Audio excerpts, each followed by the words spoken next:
नमस्कार दोस्तों, आपका स्वागत है यूट्यूब चैनल मंडी भाव और आज मैं विघ्नेश चंद पाटीदार। और दोस्तों, प्याज निर्यातकों को आने वाले समय में अच्छे सीजन की उम्मीद है क्योंकि निर्यात बाजार में प्रतिस्पर्धा बढ़ रही है। तो दोस्तों, भारत की प्याज के निर्यात की बात करेंगे, साथ ही पिछले वर्षों में कितना कौन कौन से वर्ष में कितना प्याज निर्यात हुआ है और लासलवाल जो मंडी है दोस्तों लासलगांव की, उसमें वर्तमान समय में कितनी आवक हो रही है और क्या भाव प्याज को देखने को मिल रहे हैं और कब तक प्याज में निर्यात में तेजी बनेगी। दोस्तों, तो भारतीय प्याज की जो ऊंची कीमतें हैं वो निर्यात पर असर पड़ सकता है क्योंकि वरिष्ठ बागवानी अधिकारियों के अनुसार अप्रैल और नवंबर 2021 के बीच निर्यात जो है दोस्तों 10.55 लाख टन के दायरे में रहा है।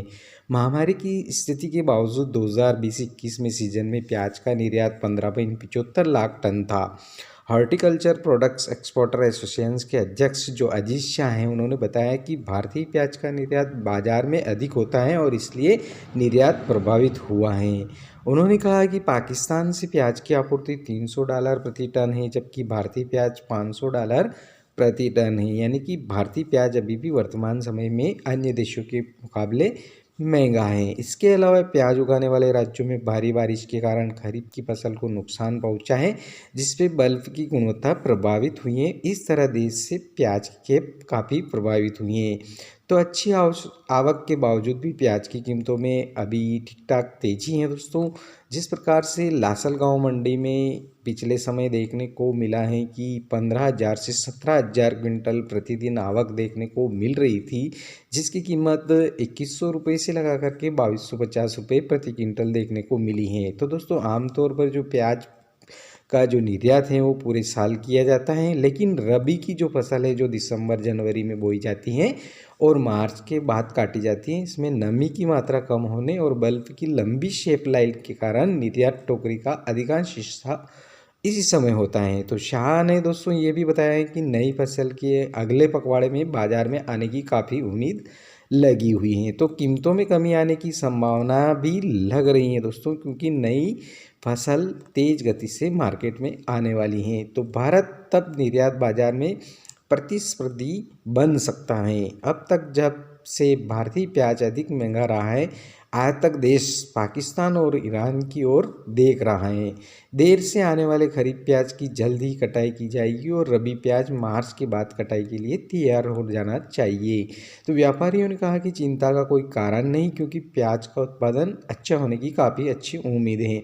महाराष्ट्र बागवानी विभाग के निर्यातक तकनीकी अधिकारी जो गोविंद हांडे हैं, उन्होंने कहा कि दोस्तों कुछ सीजन लगातार बारिश के कारण किसान और निर्यातक दोनों के लिए खराब रहे हैं, लेकिन फरवरी से निर्यात में तेजी आ जाना चाहिए। तो भारत ने 2017-18 की बात करें दोस्तों तो 15.88 लाख टन प्याज निर्यात किया था और 2018-19 की बात करें तो 21.82 लाख टन प्याज निर्यात हुआ और 2019-20 में 18.49 लाख टन प्याज निर्यात हुआ है। 2020-21 की बात करें तो 15.75 लाख टन प्याज निर्यात किया गया था और FY21 में भारत ने $378 मिलियन मूल्य के प्याज का निर्यात किया, जो पिछले वर्ष की तुलना में दोस्तों 15% अधिक हैं। तो शीर्ष निर्यात गंतव्य देश की बात करें तो सबसे ज़्यादा $101 मिलियन जो वो हुआ है बांग्लादेश को। इसके साथ ही मलेशिया को $62 मिलियन और संयुक्त अरब अमीरात को $54 मिलियन और श्रीलंका को $42 मिलियन प्याज निर्यात किया गया। तो भारतीय प्याज के कुछ स्थापित बाजार हैं, खासकर पश्चिमी एशियाई देशों जैसे कि बांग्लादेश, इंडोनेशिया, श्रीलंका और UK में हैं। तो दोस्तों, ये थी प्याज के ऊपर पूरी रिपोर्ट। आने वाले दिनों में कितना प्याज कब निर्यात होने वाला है, तो दोस्तों नया प्याज की खेप भी मार्केट में स्टार्ट होने वाली है। तो जो निर्यातक हैं उनमें काफ़ी उत्साह है कि अत्यधिक मात्रा में अगर मार्केट में सूखा और ड्राई बढ़िया प्याज आता है और कम रेट पर उपलब्ध होता है तो निर्यात बाज़ार में कंपटीशन बढ़ेगा, क्योंकि दोस्तों अन्य जो देश कंट्रियाँ हैं वो सस्ती दर पर इन देशों को प्याज उपलब्ध करा रही हैं। अगर इंडिया का प्याज और भी सस्ता होता है तो एक्सपोर्ट में तेज़ी बनेगी और इंडिया से प्याज काफ़ी बम्पर मात्रा में निर्यात निकलेगा। तो प्याज निर्यातक निर्यातकों को आने वाले समय में अच्छे सीजन की उम्मीद लग रही है, क्योंकि निर्यात बाजार में प्रतिस्पर्धा बढ़ रही है। दोस्तों वीडियो पसंद आया हो तो ज़रूर सब्सक्राइब कीजिए। धन्यवाद।